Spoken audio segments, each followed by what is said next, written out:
भारत में जितने भी दलित या जनजातीय समाज से आने वाले नेता हैं उन सब का झुकाव भाजपा की ओर बढ़ता जा रहा है और वे कांग्रेस और उसके सहयोगी दलों को छोड़ रहे हैं। आखिर इसका सबसे बड़ा कारण क्या है वो आप जब देखते हैं तो आपको लगेगा कि जो कांग्रेस दलितों की आवाज़, पिछड़ों की आवाज़, जनजातीय समाज की आवाज़ उठाने का दावा तो करती है, लेकिन उनको प्रतिनिधित्व देने में कांग्रेस पार्टी हमेशा से हिचकिचाती रही है। आप आज़ादी के बाद से देख लें, अब तक का इतिहास देखें तो कांग्रेस पार्टी में एक भी दलित नेता कोई बहुत बड़ा देश स्तर का नहीं बना है। पिछड़ी जाति की भी बात करें तो उस जाति से भी किसी बड़े नेता को कांग्रेस ने अपने यहाँ जगह नहीं दी है। क्यों नहीं दी है? क्योंकि वो यदि चेहरा बड़ा हो जाएंगे, कोई दलित वर्ग का नेता हो जाएगा अच्छा, तो फिर कांग्रेस के लिए काफ़ी परेशानी का सामना करना पड़ेगा और कांग्रेस का भविष्य चौपट हो जाएगा। इसी कारण से कांग्रेस को आप देखें तो आवाज़ तो उठाती है कि हम दलितों का बात कर रहे हैं, हम पिछड़ी जातियों का बात कर रहे हैं, लेकिन जैसे ही राज्यसभा भेजने की बात आती है वे सारे एक एक करके सवर्ण राजनेताओं को लेने लगती है अपनी पार्टी के अंदर में। आप देख सकते हैं, या दूसरी कोई भी क्षेत्रीय पार्टी जैसे राजद हो गई, समाजवादी पार्टी हो गई, तृणमूल कांग्रेस है, या खुद कांग्रेस को ही देख लिया जाए, कांग्रेस के अभी राज्यसभा में 27 से 28 सांसद हैं उसके, और आप सबका एक एक करके जब कुंडली खंगालेंगे तो आप देखेंगे कि केवल और केवल सवर्ण समाज के नेता हैं वे, और उनको कांग्रेस ने अपनी पार्टी में राज्यसभा का टिकट देकर पार्टी से संसद में बुलाया। अब देखिए, अभी अभिषेक मनु सिंघवी, कांग्रेस को इस बार एक ही राज्यसभा का चुनना था नेता, तो उसमें किसे चुन लेती है कांग्रेस? अभिषेक मनु सिंघवी को, जो कि वकील है, काफ़ी जाने माने वकील है, पैसे वाले हैं, हर तरह से वे संपन्न है। क्यों नहीं कांग्रेस किसी पिछड़ी जाति के नेता को लाती है? क्यों नहीं कांग्रेस किसी दलित को मौका दी इस चीज़ के लिए, दलित को प्रतिनिधित्व करने का मौका देती राज्यसभा में अपनी पार्टी के स्तर पे? तो कांग्रेस ऐसा नहीं कर सकती। कांग्रेस का चूंकि इतिहास भी रहा है, आप देखिए उसे उठाकर कपिल सिब्बल को लाएगी जो ब्राह्मण है, अभिषेक मनु सिंघवी को लाते हैं, इसके अलावा लाएंगे किसे? सलमान खुर्शीद को लाएंगे वे, और इसी तरह से मतलब किसी भी धर्म से आने वाले हो, ज़्यादातर उसमें सवर्ण समाज के ही लोग होते हैं जब कांग्रेस राज्यसभा से चुनती है।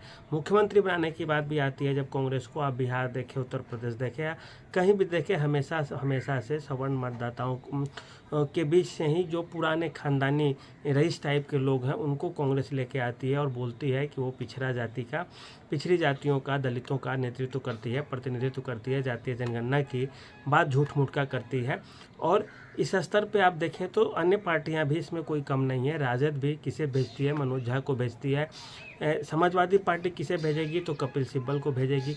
क्यों ये लोग नहीं किसी दलित को भेजते, किसी पिछड़ी जाति के लोगों को भेजते, किसी जनजातीय समाज के लोगों को संसद में भेजते हैं कि ताकि राज्यसभा में उनका प्रतिनिधित्व बढ़े? आप राज्यसभा को उठा करके देख लीजिएगा कांग्रेस का या किसी उसके सहयोगी पार्टियों का, तो आपको सारी की सारी चीज़ें खुली की खुली रह जाएगी। भाजपा की बात करें तो भाजपा के पास सवर्ण मतदाता का कैडर वोटर है, उसके कैडर वोट है, तो वो अगर भेजती है तो 2 मिनट के लिए समझ में भी आता है कि ये वोट उनको देते हैं, वोटिंग उनको करते हैं, तो फिर भेजेंगे ये किसको? तो ये समझ में आएगी। पिछड़ी जातियों की बात करें तो तमाम तरह के जो नेता हैं वो यदि आते हैं भाजपा के तरफ से, तो ये समझ में आता है कि भाजपा के जो कैडर वोटर है वो पिछड़ी जाति अर्थात ओबीसी और जनरल, ये दोनों मिला के उसके पुराने इतिहास को भी आप खोलेंगे तो देखेंगे कि यही उसके वोटर रहे परंपरागत। तो भाजपा करती है तो ठीक है। अब सबसे बड़ी बात है कि जो दलित नेता हैं जैसे जीतन मांझी हो गए, वे क्यों भाजपा की ओर बढ़ रहे हैं? इसके अलावा चिराग पासवान है, वो क्यों भाजपा से नज़दीकियाँ बढ़ा रहे हैं? चंपई सोरेन झारखंड में, वो क्यों बढ़ रहे हैं?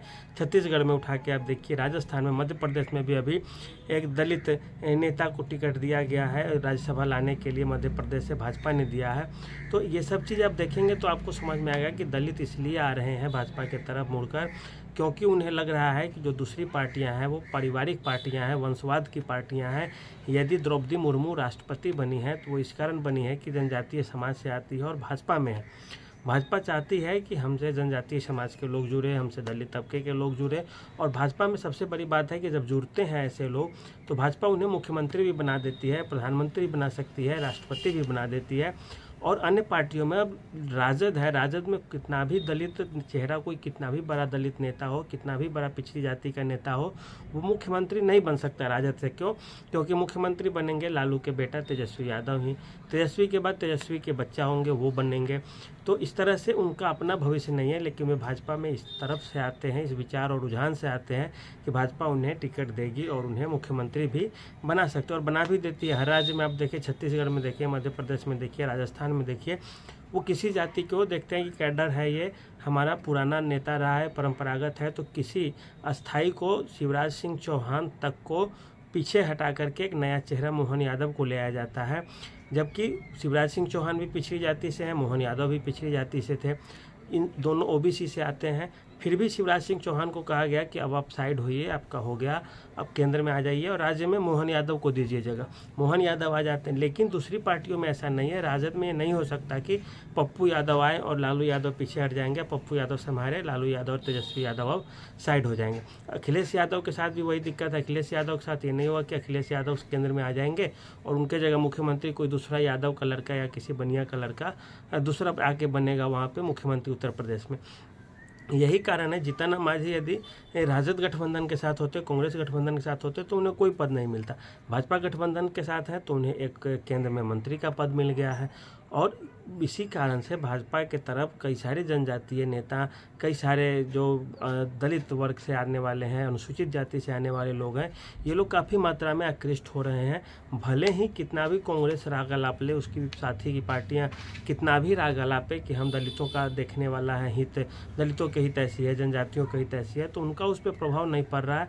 क्योंकि एक तरफ तो वे बात तो करते हैं दलितों की, जनजातियों की, झूठ मूठ का बात करते हैं, काम नहीं करते हैं ज़मीनी स्तर पे। लेकिन जब प्रतिनिधित्व देने की बात आएगी तो वो उन्हें प्रतिनिधित्व नहीं देंगे। क्यों? क्योंकि वे जानते हैं यदि वो राष्ट्रीय स्तर पे मजबूत हो गए तो खटिया किसका खड़ा होगा, तो कांग्रेस और उसकी सहयोगी पार्टियों का खटिया खड़ा हो जाएगा। इसके अलावा बात करें, एक और कांग्रेस झूठ मूठ का जो बहाना बनाती है कि जातीय जनगणना के नाम से कि सब खुश रहें। लेकिन कर्नाटक में कांग्रेस की सरकार है, क्यों नहीं कांग्रेस जातीय जनगणना करा लेती? वहाँ तो चुनाव भी होने हैं। बंगाल में ममता दीदी की सरकार है, वो भी तो करा लेती जातीय जनगणना। यूपी में जब अखिलेश यादव की सरकार थे वो करा लेते एक बार। तो अभी हिमाचल में है, वो वहाँ पे करा ले कांग्रेस जातीय जनगणना। तो पंजाब में थी कुछ दिन पहले, वहाँ भी करा लेती। या आम आदमी पार्टी है अभी, वो भी करा ले वहाँ पे जाके जातीय जनगणना। या बिहार में नीतीश कुमार कराए हैं, वो भी 2-4 फ़ायदा दिखा दे उस चीज़ का। तो कई सारे नेता ये कहते हैं, प्रशांत किशोर का भी यही तंज है कि बिहार में हुआ है उसका हमें 2-4 फ़ायदा दिखा दीजिए, कुछ काम करके दिखा दीजिए, फिर हम समझेंगे कि ये अच्छा चीज़ है, फिर सब लोग मिल के हम लोग कराने लगेंगे। तो इस चीज़ को लेकर के देखें तो कांग्रेस और उसकी जो विपक्षी पार्टियां वो एक साथ में बैकफुट पे आ जाती है। झारखंड में सरकार है अभी, कांग्रेस की सरकार भी है, वहाँ पे झामुमो की सरकार है, वो भी करा ले एक बार जातीय जनगणना, फिर सारा का सारा आ जाएगा क्लियर कट। वहाँ तो और गरीब राज्य है। कर्नाटक में करा ले, वो अपने राजस्थान में थी, वो करा लेती एक बार कांग्रेस। तो वो झूठ मूठ का कांग्रेस भी बहाना बनाती है और ये बहाना भी एक्सपोज होने लगा है। 1-2 लाख रुपए देने की बात है कांग्रेस की, वो भी अब बहाना के रूप में सामने आ गया है कि भाई आप कहाँ से दीजिएगा पैसा, जहाँ आपके राज्य वहाँ तो कांग्रेस दलितों का पैसा ही निकाल करके दूसरे चीज़ में लगा देती है, या फिर उनको कोई और चीज़ मिलना था उसे हटाकर कुछ और दे देते हैं। तो इस तरह से अब एक्सपोज जैसे जैसे होंगे वैसे वैसे जो दलित समाज के नेता है, जनजातीय समाज के नेता है, वो भाजपा की तरफ झुकना शुरू हो जाएंगी और कांग्रेस की तरफ जितना होना चाहिए वो नहीं हो पाएगी। चाहे सत्ता कितनी भी दिन रहे या न रहे वो अलग चीज़ है, लेकिन वोटर होते हैं, यदि वो आपसे जुड़ जाएंगे तो वो एक लंबे समय तक आपके साथ बने रहेंगे और जुड़े रहेंगे। तो सबसे बड़ी यही बात है कि जो वंशवाद की राजनीति है उसमें दलित राजनेता, दलित नेता खुद को सहज नहीं महसूस करते हैं। वे नहीं चाहते कि इसमें जाके हम भी पिस जाएं और एक नॉर्मल विधायक और मंत्री बनकर रह जाए, बल्कि उन्हें यदि अच्छा करना है तो उन्हें लगता है कि वो यदि भाजपा के साथ रहते हैं तो उन्हें बड़ा पद भी दिया जा सकता है। कुल मिलाकर यही है इस चीज़ का निष्कर्ष। आज के लिए इतना ही, धन्यवाद।